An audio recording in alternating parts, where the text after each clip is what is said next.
bir məsələ olar aydınlıq Buyur, buyurun. Demək, müəllim qeyd elədi mutasiyalardan. Ancaq bir şey var, mutasiyalar nəticəsində heç bir zaman mükəmməl bir canlı meydana gəlməyib. Mutasiya nədir? Deyək ki, burada hər hansı bir şeyə deyək ki, partladıldı, düzdürmü? Bu partlayış nəticəsində burada 8 mərtəbəli yeni bir bina əmələ gəlməyəcək. Əksinə, mutasiya nəticəsində mən indi şəkildə Degradasiya göstərəm. olacaq da, bu uçub dağılıb pis bir formaya düşəcək. Mutasiya budur. Buradakı, məsələn, görsənən həmin o heyvanlar, əl işarələr zadları mutasiya nəticəsində deyək ki, hamısı darmadağın olub. Yəni bunlar hamısı inkişafdan geridə qalır. Mutasiya nəticəsində insan şikəst olur.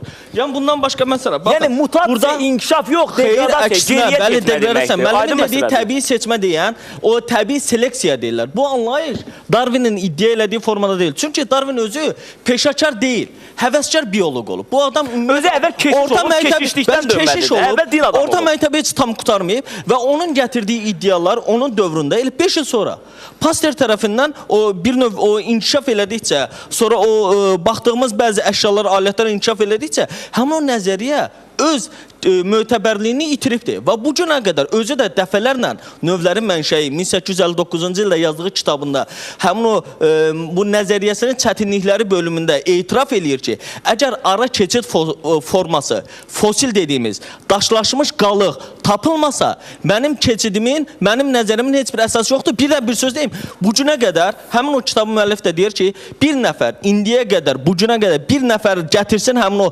daşlaşmış qalığı, ara keçid formunu, İnanın 10 milyard dollar dedi pul verirəm. Amma 250 milyon, 300 milyon bu fosil daşlaşmış qalıq, əmbər olduğu halda bir nəfər bu günə qədər heç bir təkamülçü, heç bir darvinist bir nəfər də olsa bir dənə ara keçid formu gətirə bilməyib.